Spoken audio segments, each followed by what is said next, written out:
what are you not doing that's authentically you on these episodes that you could do more of so that you would want to do them? I just want it to be like unscripted. I want it to feel very free flowing. And it wasn't then that word even registered for me, but I started to just ask whatever felt intuitive.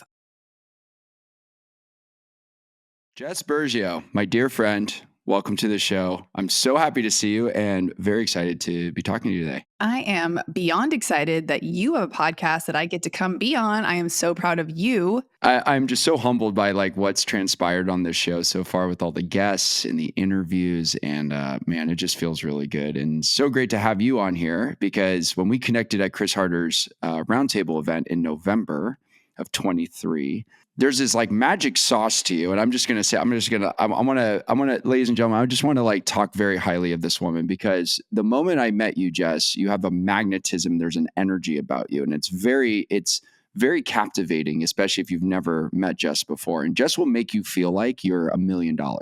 You can have the worst day in the world. Jess will make you feel like $1 million. But not only that, she has this word that's going to be kind of the central point of our conversation today about unscripted. And I remember asking you this at the roundtable. I was like, that's a really interesting word to describe authenticity. It's just unscripted. Because I would assume it's improving, just flying by the seat of your pants. First off, Jess, you're an amazing person, such a magnetic force. And I know you're just helping a ton of people right now. So really a great honor to have you on the show. So let's dive into this word unscripted. What do you mean by this? What is this word to you? I'm sure it means something different to everybody. But for me, I started the podcast when my salon was closed. I had opened my dream salon space. It was 15 years in the making, and I was doing what I felt I was supposed to do. I was falling in line with the next step as far as my career, what everybody told me I'd be good at. The podcast started with a different name. I was in the beauty industry speaking to a very hurt, confused, lost industry. And so the original name of the show was Beauty Inspires Beauty. It was really from a place of owning that authenticity piece, that beauty can inspire beauty through either the physical form or internally, right? And so I'd always come from that ethos with my clients. It wasn't just the outside transformation that they got to leave with, it was the experience. And like you said so beautifully about me, there was an energy exchange. Right. And after about 40 episodes of the podcast, it was going great. I was interviewing people. I started to feel a lot of resistance around the script that I was sticking to as far as the questions I was asking that were relative to the beauty industry. And, I'd already been involved in Chris's mastermind, Fast Foundations, about a year prior to this happening. And so I was already exploring different ideas of moving into the online space. And I was talking to my little brother, who's a rapper. He's a musician. And really? I didn't know that. Yeah, my younger brother, he's 11 years younger than me. And imagine getting picked up from preschool and kindergarten with your older sister with the subwoofer in the back, listening to obnoxiously inappropriate rap music. So my brother, every card I get for Christmas and birthdays is thanks for always blasting the gangster rap in the car. He attributes everything to me. But my brother really owns his truth. Just like your podcast, he will show up in whatever outfit, he talks what he wants to talk about, he shares what he wants to share. He's just unapologetically himself. And so he was the one I called and I was like, hey, this is coming up. I don't know why I felt called to call him. And he was like, what are you not doing that's authentically you on these episodes that you could do more of so that you would want to do them? Oh, that's so And I was good. like, oh man, and so we were just talking and I just kept saying, I just want it to be unscripted. I want it to feel very free flowing. And it wasn't then that word even registered for me, but I started to ditch the script. I started to just ask whatever felt intuitive. I am a good listener. I forgot that the acquired skills I had used for 20 years behind the chair were of use in this business, being nosy, being inquisitive, listening, actually taking a conversation somewhere, right? I had to sit with clients for 2 or 3 hours at a time. I had to create cool conversation. Otherwise I would have hated it. And so it really wasn't until a year later. So in that phase of that was when I started to maybe cuss a little bit more, use the tone that I naturally have, which is a little more aggressive and to the point. And then I was able to work with this really amazing team who ran a podcast production agency. And she was the one that I really was I think you guys could help me rebrand. I want to create a brand out of the podcast. I don't want to only speak to beauty entrepreneurs anymore. I really want to include everybody else while still giving a ton of respect and credit to the industry that grew me. And so I said to her again, I kept saying the word unscripted. I just want it to be unscripted. I'm very unscripted. I have no chill. I really don't have a filter.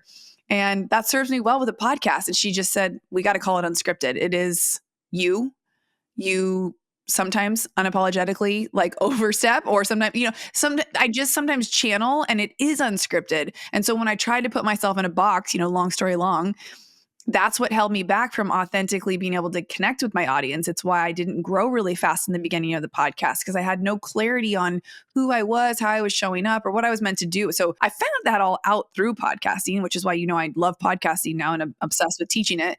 But for me, the freedom that came with that word was literally everything. It's been a game changer. And it seems like such a simple word, unscripted. And I know there's a million other podcasts actually called that, or people call sessions of their podcast unscripted episodes. And I didn't care. I didn't care that name had been taken 15 times. I didn't care that, it might mean something to somebody else, or it might not be SEO optimized or friendly, or that nobody was keyword searching the word unscripted. I was like, fuck it. I have to do me. This has to be like the piece of my business. And from there, now I see it as a brand. I have Unscripted the Mastermind, Unscripted Lives coming to San Diego in June as like this personal development experiential hip hop based event. Is your brother rapping there? Oh, I don't know, but he would love that. Yeah. But my friends own a nightclub in San Diego, so it's going to be at the nightclub. Oh, that's great. Yeah. So to me, like having a personal development at a nightclub, that's unscripted. So long story long, to answer your question, the word feels like freedom. It feels free. The word that gets associated also with what you said about being unscripted, you mentioned unapologetic. And I think a lot of us, and in what I'm finding, especially as entrepreneurs, are being very cautious and careful about being their true expressive self when it comes to being online or when it comes to their podcasts. There's a fear that comes around this idea that I can't say that because nobody will buy from me. The fear of other people's opinions. And I thought it was really intriguing as you were describing what this word unscripted meant to you, that the word unapologetic popped up multiple times. Why are people feeling so, in your perspective, why are people feeling so geared towards the fear of what other people are going to think about them, and like feeling like they have to apologize for anything they say, that they believe is their truth, or they believe is their lens of how they see things or perceive things? Okay, so shout out to all the women listening to this podcast today. I think there's an underlying knowingness of an answer that I don't even have to say to women, because we have for generations been told how to act, behave, show up, what's appropriate, what's not. And even more to what you're saying, and I know it's true for men too, so I won't just categorize women as being the only people put in a corner, right? It happens on both sides, It does, right? And, religious, politics, all of the things can come into play as to what's appropriate, what's not, what's a representation of success, what's, what are we doing with our words? And words are really powerful. And so if you have something that's strictly like audio based, like what I'm saying, someone could take this literally. I was being really mindful that I was landing with everybody. I wanted to, really what happened when I called my brother at that time was, when he asked me that question of why are you not showing up authentically, I was like, well, the word beauty inspires beauty, makes me feel like I have to be soft and in my feminine, and I shouldn't use the F word, and I shouldn't be so point blank with stuff. And he was like, well, that you can't be somebody you're not. And so pretending to do something in someone else's way is going to be exhausting. You're not going to want to do it, which is why you're having resistance right now. Yeah. And so it's not even so much about what people are afraid to say. It's sometimes they're pretending to be somebody that they're not, or that they think they should be. And that's even more exhausting. And even more resistance comes up around that. But we both see it. So many people are putting themselves in the online space, whether it's a podcast, stories, YouTube, social, whatever platform you're using, and they're finding resistance around doing the showing up part, creating visibility, creating awareness that they even exist, because they're so worried about whoever is potentially going to see this message or see this post or hear this episode. So it blocks them from letting things flow naturally. When we're in natural conversation with somebody, it doesn't always make sense. It goes left, it goes right, it goes sideways. Sometimes you say something, you're like, oh, shouldn't have said that. But for some reason, we're okay with that. But when it comes to putting something out that might be somewhat permanent, we're like, oh, we have to edit that. We have to make sure it's perfect. We have to make sure like everybody feels like they're included. We're a whole in this society of like everybody gets a first place ribbon. I'm a boy mom. I have a 12-year-old and I'm like, bro, if you don't bust ass to get that shit like together, if you don't do the homework, you're going to get an F. If you don't show up on the baseball field with your full effort, you're not going on the lineup. You don't get a first place trophy. And I wasn't raised that way. And so I'm very much that way with people where I'm like, your results are a direct reflection of your efforts. And so if your effort is fake, if your effort is not true to you, if it's not in alignment, people recognize that. The bullshit meter has been turned up a notch. Our senses came down during COVID and people are just like, bullshit, bullshit, bullshit, fake, fake. It's so good too, because I think the fear of getting started also permeates through through this idea of the fear of what other people are going to say about me if I put something out there that I believe, whether it's religious or it's political. People that I know in some of the circles that I belong to have talked about, becoming a Christian. They found faith through COVID. And one of the things they talk about is like, I don't want to start talking about, because if I do, I'm afraid of what other people who follow me are going to say, because I believe in Jesus. But it's their authentic truth. And it's so refreshing to see you use the analogy of the conversations you're having at bars. And I'm sure the conversations you had being in your former chapter of your life or former life, being a hairstylist, like those conversations were unfiltered. They were unscripted, and people were probably pouring their hearts out to you. And, I think it's really interesting now that as you're saying all these things, I just keep thinking about like, what will people say about my faith and my belief? I want to dive into the gender aspect here, because we don't really talk about gender as much, because I just don't think anybody so far has really brought it up. And you said something really interesting about the programming women have been through over the years about, quote, keeping their mouth shut or falling in line, or women don't say fuck, or they don't swear, or they don't act brash. And there was such a candidness to you in expressing how you tell your son, like, hey, you don't do your homework, you're going to get an F. And you said in a lot more colorful way than, than probably I would have said if I had a 12-year-old kid. But then I think about now, I probably would have said it just as colorful, if not more. What allowed you, through personal development work, circles you've ran in, what allowed you to feel like you had the permission to speak that way, that felt so candid and felt so good to you, to be that expressive without worrying about what other people are going to say about you, whether it's parenting your son that way, or it's speaking on your podcast that way, or even if it's coaching your clients that way? It's interesting because, just for context, I'm going to be 43 this month. So this was developed over time, and this unapologetic, thing that I'm standing on right now, this podium that I put myself on, where I do run by myself. I don't compare myself to what other people or how other people are doing it. There's comparisons of life, of course, right? But this came from doing what I was told to do. That's where my book premise came from. It's called Come As You Are, The Art of Unbecoming Who They Told You to Be. And this is like a common reoccurring theme I hear people talk about now, of unbecoming who they were told they were meant to be or supposed to be, or how they were supposed to act. I mean, use the context for whatever you want it to mean. Find yourself in this story, because at one point we were all told what we should do by parents, teachers, and more so a lot of times what we shouldn't do. I think a lot of people fell in line, men and women, but especially women. That's not appropriate. That career is not a good choice. You're never going to find a husband that way. If you don't do this, then this will happen. If you're not thin enough, but you can't be too thin. And if you're pretty, but you can't be too pretty.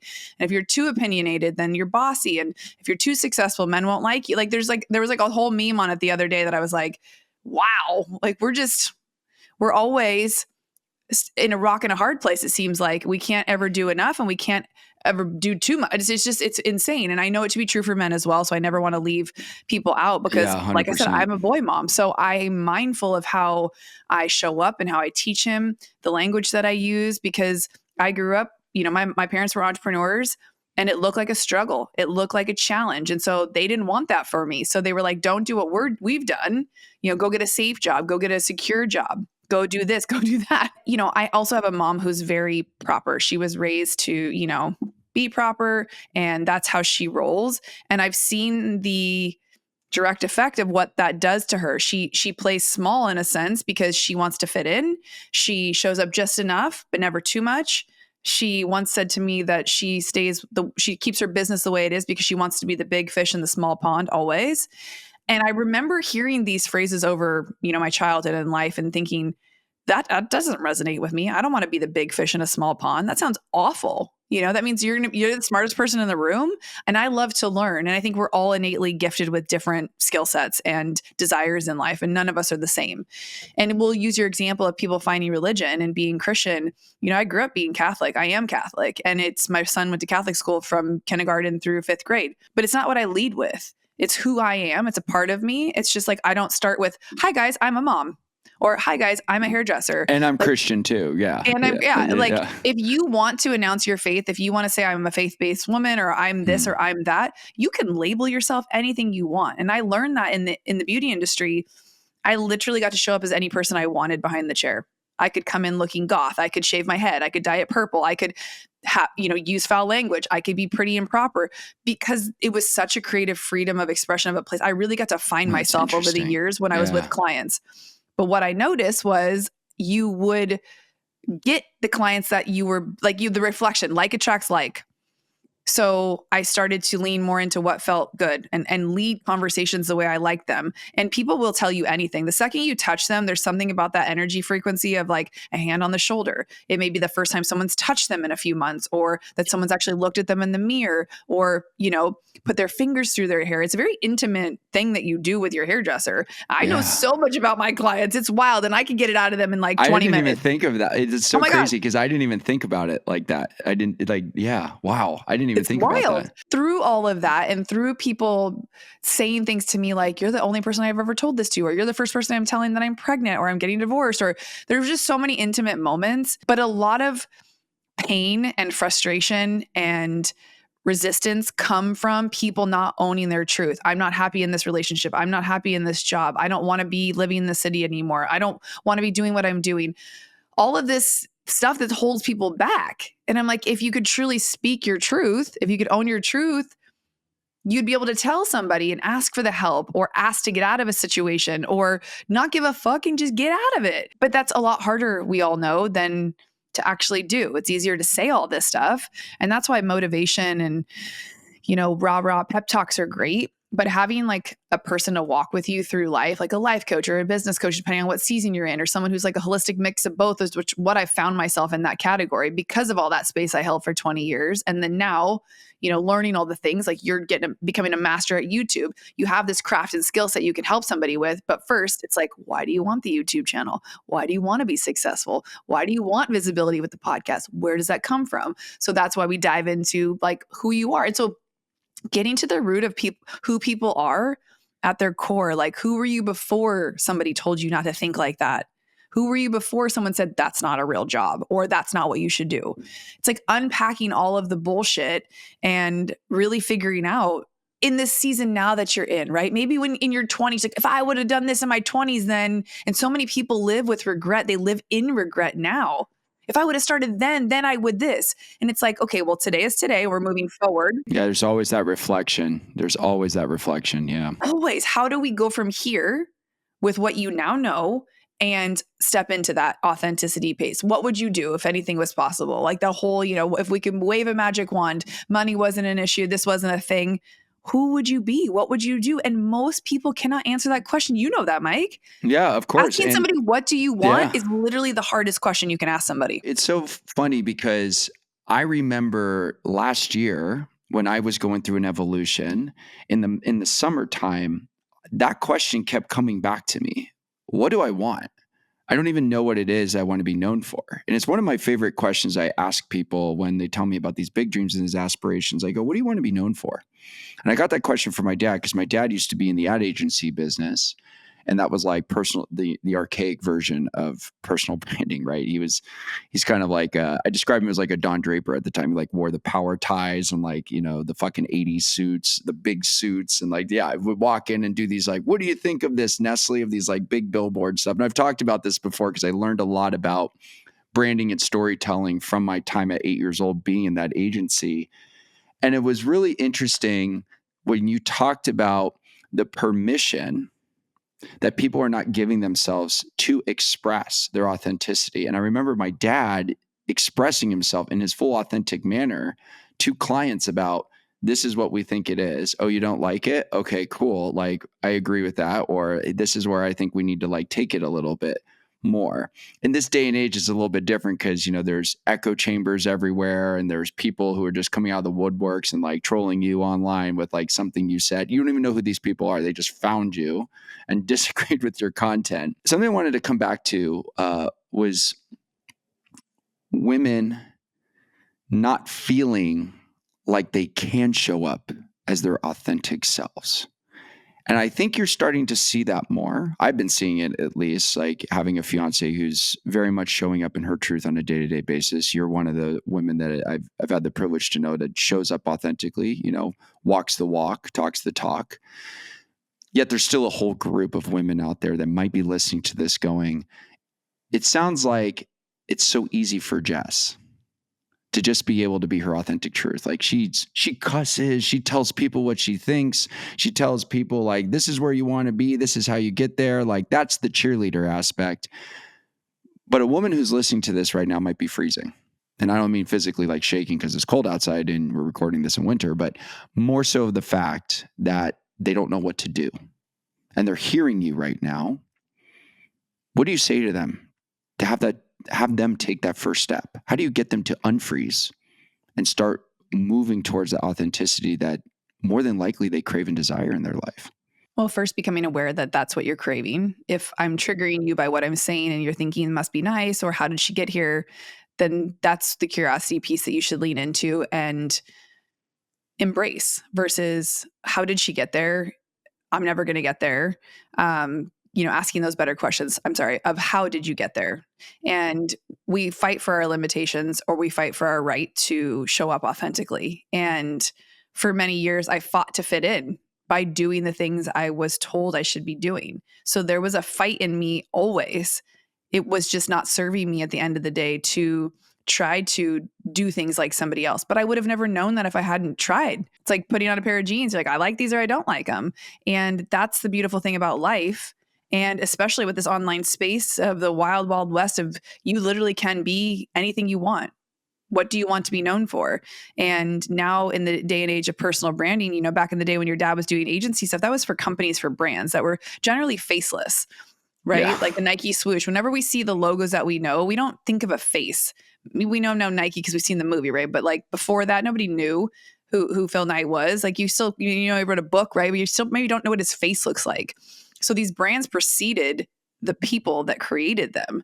And now we're individually like these brands. And so your face is the brand. You're selling yourself. You're selling your energetic frequency. Money is an energy. And so every day you get to choose how you're showing up. And so if just for 1% each day, you can put yourself out there, whatever your 1% is, and I'm speaking to women and men at this point, it's not about how do I get to Jess's step that she's on, right? Because my step 10 could be your step 3. It may have taken me way longer because you're getting to hear this podcast right now. Maybe you have a better learning curve than I did. I love to do things wrong about 10 times before I realize how to do them right. I'm like, oh, that didn't work out. I'm gonna try it again. Oh, nope, didn't work out again. I just have this propensity to just choose the hard path. And I always saw it as like a weakness. But what it is it's built this level of resilience and resourcefulness that nothing takes me out. I'm like, yeah, cool. That looks like a failure on the outside. I give no Fs. I've been able to squash the ego down so much so that I can make decisions based off what I really want versus what I think everybody else wants me to do. Walking away from a fully booked clientele, owning a 5-chair salon that was thriving, it was making profit. We were good. We had picked back up after COVID and, my 200 plus roster of clients were happy. Everybody was happy. That's a lot of people to let down and disappoint when you decide that you want to take a different path in life. Yeah. When you want to do something else. Yeah. Yeah. If I had stayed exactly the same, every single person in my life would have been happier and better off. I've lost a best friend that I had since I was 13 due to this like growth and shift and, newfound path of really leaning into who I want to be and how I want to show up. And like your ultimate question, what I want to be known for. There's a lot of resistance with my mom, but there's a level of respect there. At least we keep the respect game. She's always trying to parent my kid on the side. And I'm like, yo, you had your opportunity. It's my turn to fuck up. It's my turn to try things on for size. It's my turn. And so but I shift the perspective on the days when she's really frustrating me. And I'm like, thank God I have somebody who cares so much about me. She's going to give me her 2 cents and tell me what Jordan Peterson said I should do. It's always something. It's always your mom. It's your friend. It's people that don't even know you, like you said, on the internet. It's potential clients questioning your worth. It's literally everybody. And it's not black or white. So it's not like, oh, if you're an entrepreneur, these are your challenges. Or if you're in the C-suite executive, corporate world, it's so much easier. We all fight our own battles of what we're willing to play at and how we're willing to show up.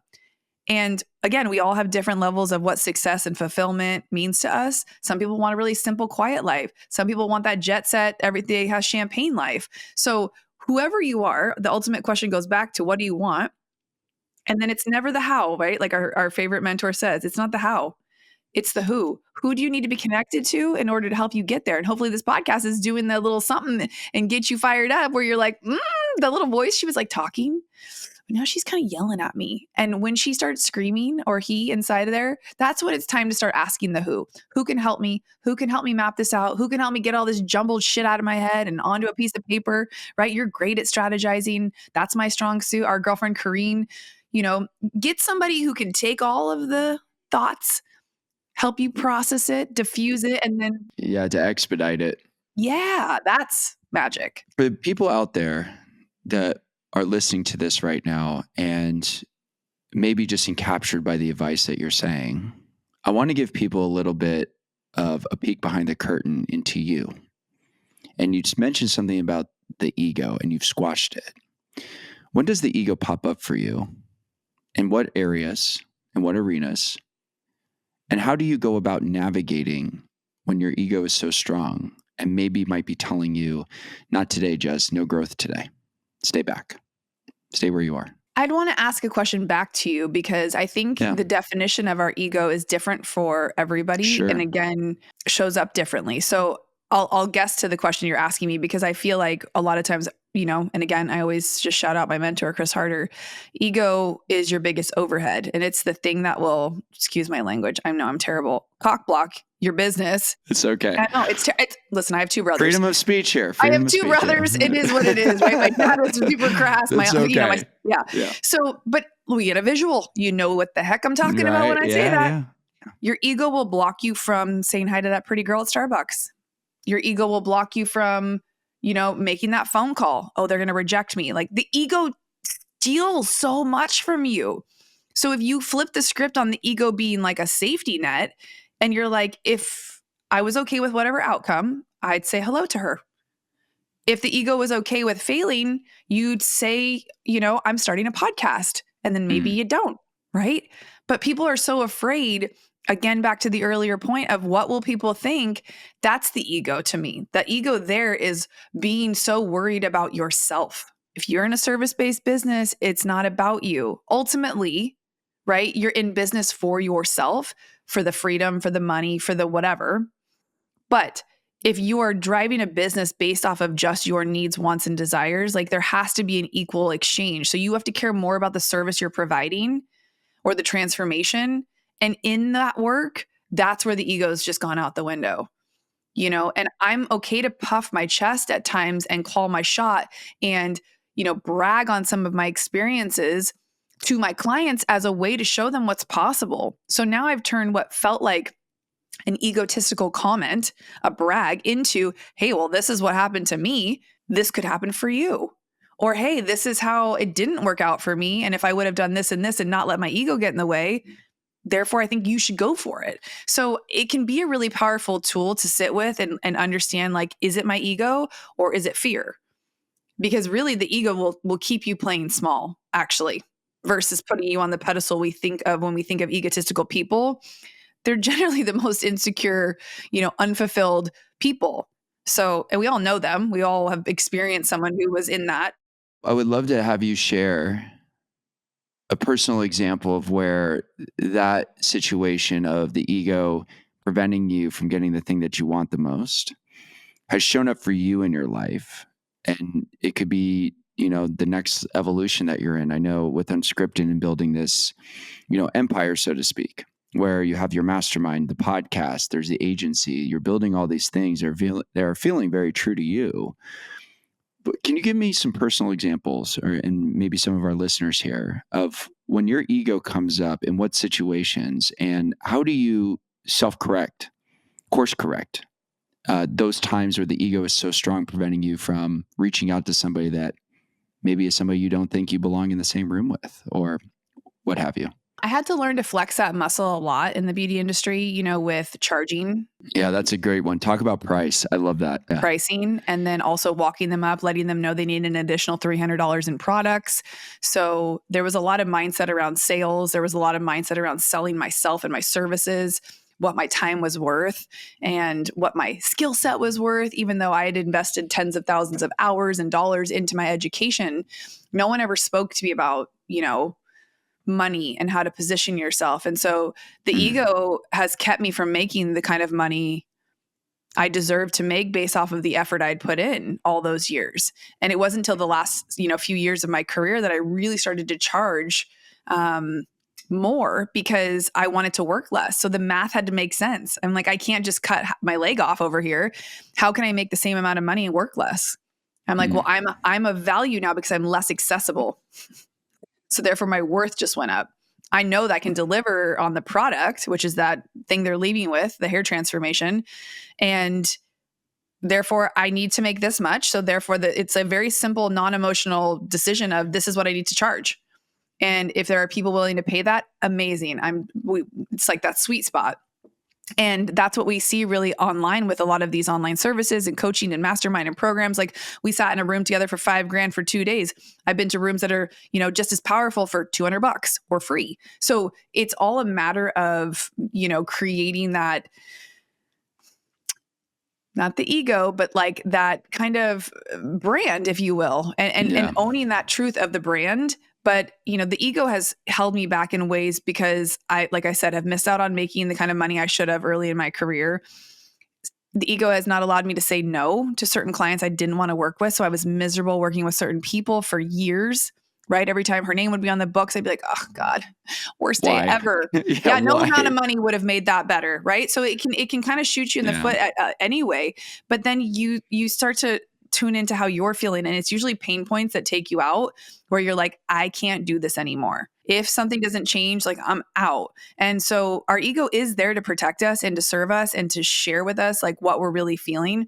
It's like when we feel triggered by people, a lot of times that's really the ego popping up. I should be where she's at.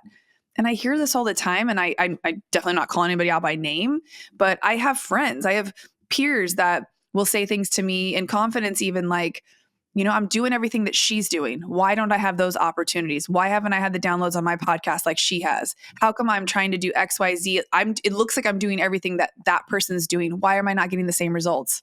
I'm like, because of the energy you're driving right now. That's why. Yeah, the comparison is the thief of joy. And yeah, I resonate a lot with that. I think early in my career I had pricing challenges and objections.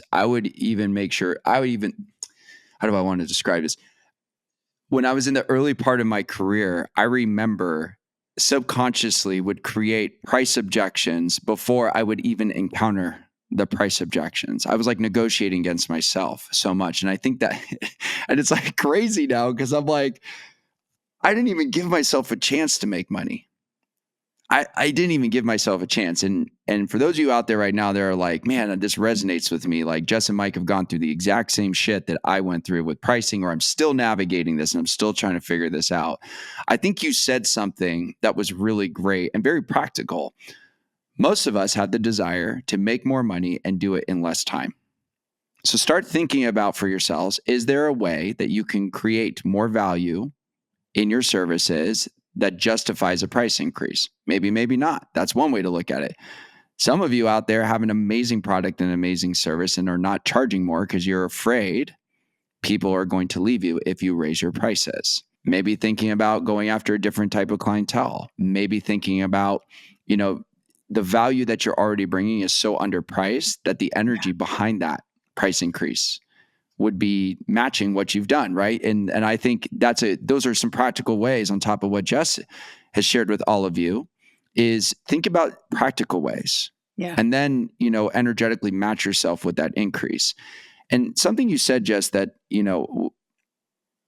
this whole like, I want to almost call it like a methodology, but it's not really. It's kind of like an ideology about showing up as your like authentic self in your business, in your life, in the way that you speak, and the way that you carry yourself, all in alignment with who you are.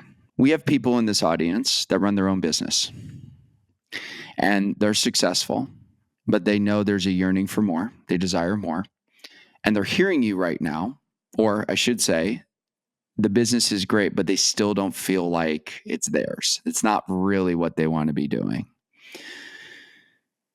If you're listening to this right now and you're making good money, but you still feel like this business isn't fully yours, like you're still not saying what you want to say, you're still not acting how you want to act, and it's causing a lot of conflict within you, Jess, can you speak to these people who are looking for a way to show more of their authentic self in their business, who may have the fear that they'll lose clients if they start maybe acting more brash, or they start aligning themselves in their truth and having different opinions that may or may not be in alignment with the people that they serve?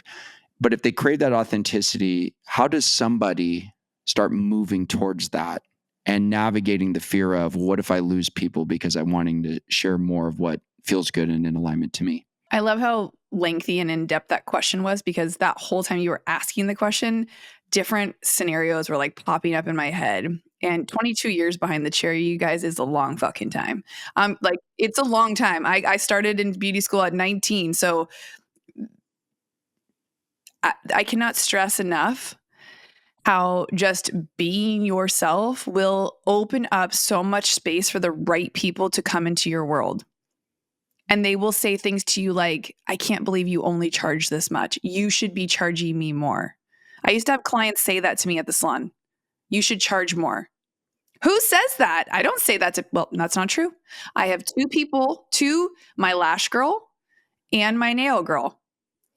I tell them both, you don't charge enough. So I make up for it in a tip. I pay them really, really well, because I always want them to give me an appointment when I ask for one. So I have a reason for wanting to pay them more and treating them nicely. And they always get me in. So that's just a little side, whatever. But to answer that question, honestly, if you are running a business right now, and say you've been at it for a while and you worked really hard to gain the traction you have a decent set of clients, or you've come to a place in your business where you're making really good money. At one point, maybe you thought you'd never get to this point. So there's that ego where you're like, I did it, so I have to keep doing it. I've aligned myself with brands or people, or maybe you have people on your team that like, you just have to show up in a way that it's not you anymore. Maybe you've outgrown the season of growth that you went through for the last 10 or 20 years. That's what happened to me. And so what I did to weed out some of that was significantly raise my prices. I said, if people really want a piece of me and they really want that transformation, they will pay this dollar. And if they don't, that is my sign, because this is how much I now want to make in my life. And if it has to come in a different form of a business, so be it. I'll figure that out. But right now, I want to utilize the clientele that I've built and everything that I've like gotten so much momentum with over here. Let's just test this out and see. I was at a point where I was willing to eat top ramen, go move back in with my mom, sell my car, do anything, because the pain point was so strong that no matter how much money I was making, it didn't matter. I was not fulfilled every day at the salon. I wasn't happy with that exchange of energy every day. Like, I have a kid. I want to pick him up from school. I want to take him to practice. He's homesick today. I'm here podcasting. My why, what do you want? That came back to time freedom. I didn't want to be tied to a brick and mortar anymore. So it started to become less about those people and more about what I wanted, but I still wanted to show up in service. So there's that ego piece, or that part that you talked about of, people are feeling out of alignment or not authentic anymore. There's a levels to it. And this is the kind of stuff I work really detailed with my clients about, because everybody comes in with this surface level problem. I feel burnt out. I'm not making enough money. I'm not happy. And then it's 4 or 5 levels deeper to what's really going on as to what's making you feel like this up here. So when we get to the root of that, what is really bothering you now? Why is this that once worked or what was somewhat okay at some point in your business and now it's not? Because some people wake up and all of a sudden they're like, "Ooh, I'm not happy anymore." Like I said earlier, COVID kind of brought everything to the fore. Our emotions are heightened now. We're ultra sensitive. We really all want to be taking care of ourselves. We want to be in alignment. It used to piss me off. And don't get it twisted. Alignment's not like ease and flow and everything's great and, life's easy. Alignment means that even on days where shit's hard and it's tough and it might not be working out, you're like, this is where I'm still supposed to be. I love that. I think that is so true. It's one aspect of, with alignment comes flow. But I think the way that you phrase that about, no matter how good or not so good your days are, you're doing exactly the thing. That's why entrepreneurship's a game. It's a game you play for the rest of your life, and you can stay on that path as long as you want to. One of my favorite things that I heard over the weekend at the dinner series with Dean Graziosi when he was speaking to us in the room, and it was so crazy, Jess. As we approached the last segment of the interview, he was telling us all of this amazing wisdom. And here I am sitting with my iPad out and I got my fucking pencil with me. And I'm like, oh, this is going to be gold. This is going to be gold. And I look at my notes now and I wrote down all these notes and I went, I already knew all of this. I knew all of this. And I'm not saying that from an egotistical way, but I wrote all this down. And then I was like, why did I write all this down? And then it clicked with me that something that he said was, I'm not here to teach you anything. I'm here to be a reminder to you. And I was like, man, that is so good because I needed that reminder. And for those of you listening out there, I hope Jess and myself are becoming a reminder for you that you have permission to act authentically, to be you, to charge more, to show up and do what's more important to for you in all of this.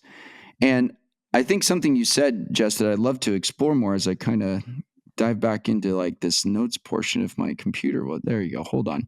Stand by a second. Okay, there we go. We do things live here on the show. Time freedom. Man, that is so good. People think if I make the money first, then I can have the time to do whatever I want. The 9 to 5, once I make enough money, and then I can just tell everybody to kick rocks and I'm going to be on the beach drinking Mai Tais, right? I don't know if Mai Tais are still a thing, but you get where I'm going with this. You had mentioned multiple times time freedom. That was your value. That was the thing that you're doing no matter what. That's like being in control of your time, being home with your son and picking up from school and being there for his games. When you strip back the layers of everything that you've ever wanted and cultivated, what was it about time freedom that became the main focus for you? It's a mix between time freedom and location freedom. So what I've learned about myself through these last 5 years of really pivoting and trying something new moving into the online coaching space is I love to work. And I don't ever want my work to feel like work. And so if I can be watching my kid hit a home run while I'm closing a sales call and screaming my head off, as I mute myself, that to me is freedom. Has that happened before? That is unscripted right there. Right? No, I mean, yeah, multiple times I've taken calls or answered emails when he's sitting in the thing or, it's not him up to hit or whatever. There's beautiful pockets of time in my life now where my work feels easy and in alignment and flow. Whereas when I had to be in a physical space, it did for the first 12 years. It was the best thing ever. I loved the vibe of the salon. I loved the music. I loved all of everything that we created, the culture of the space. That was everything to me. When you walk into a sick restaurant or a hotel, it's a vibe. And I love that I was a part of creating something like that. But now in a season of life, I'm in a different season. And once he goes off to college, maybe I'll want a brick and mortar again. I don't know. But for now, the time freedom to create income and not have a massive overhead, not be responsible for a whole team of people plus their clientele. It was time freedom in that aspect because everything comes home with you at some point. It's really difficult to separate things. And I've had to get really discerning on my time. Quality time is a love language of mine. So I really want to give that to other people. When I'm with you, I'm present, I'm engaged. And, that's it. Bottom line, that's who I am. And that's really important to me. So can I still do all the things I need to do throughout my day? Like there's a lot you can do at night. There's a lot I can do at 4 a.m. I'm a morning person, but in the afternoon, I'm dedicated to this work. And most careers or jobs, they don't ebb and flow like that. So, being an entrepreneur, my kid got sick yesterday randomly. Like, and I even said to him, this is why I work so hard all the time, buddy. This is why sometimes I lock the door and you can't come in the office because I'm podcasting. I know it doesn't make all like what mom does. Who cares? But I'm here when you need me. And I worked really hard to get here. And so if you reverse engineer everything we've talked about, there's no room for ego in that, what I just said, especially when you're showing up as a parent or you're, about to marry the love of your life, like you are, Mike, like you're now dead. It's not just about you anymore. There's a service, there's an exchange. And, I think for anybody who's feeling stuck in their business or who's feeling a little frustrated or unclear, unsure, dig a little deeper. Dean Graziosi has an amazing 7-layer step process to like, what's your why? And generally everything that we hear and is a perspective shift of something you already knew. You just needed to be reminded from maybe some sassy girl named Jess on a podcast called Unscripted, or a reminder to own and live in your truth from Mike. Everybody can have a podcast. Everybody can have a social media account that creates some sort of impact. And all you have to do is document your life, document your thoughts. You can do that in a kind, loving, respectful way. Even if you're talking about religion and politics, you can. If you want to be fucking polarizing, go for it. Own that shit. You're not worried about what anybody's thinking. But we're talking to the rest of us who do not necessarily want to, piss people off or ruffle feathers. We're here to serve and help and show up in a loving way and have like a heart-centered brand. So we do care what people think. And ultimately, to be a good hairdresser, I was the ultimate people pleaser. So I've learned to love that part of me, and it's not a negative. I don't think I could be and do what I do if I didn't really want to please people. And so I've shifted everything that might have seemed like a negative or that somebody wanted to say was not right, or I shouldn't do that, or you shouldn't work so much. Like, that's for you. Listen to Alex Hormozy. All he does is work. You want to talk to somebody who's figured it out. They Netflix and they work. He's like, come for me. What? Like, you live your life, I'll live mine. And so I love seeing and finding examples of people who are living in their truth and in their aligned purpose. And I go follow them. I don't follow the other people who have their opinions that make me feel like shit. I'm like, yeah, you're cool. You keep that. Right. And sometimes it's my mom. Sometimes it was my best friend. So I know what category those people are for me in my life. And I go to them with the appropriate conversations. And I've taken ownership of that space. And, you let people be who they are. That's such a beautiful way for us to end today. And before I ask my last question, I ask every single guest, Jess, thank you for being an amazing light in the world. And your energy was you brought it today. And so I just thank you. And I hope everybody out there that's listening today and watching this on YouTube really resonates with the permission to be able to express yourself freely and to go pursue your goals and your dreams in any manner that you see fit. That's what this show is all about. That's what Jess's podcast is all about. Unscripted, the podcast. Go check it out. Jess Burgio, thank you so much. Last question for you, my friend. As you know, we ask every single guest what their definition is of living their truth. So, Jess, what's your personal definition of living your truth? I think I talked about it for the last 48 minutes on this podcast. You did. And very well interviewed all of that out of me.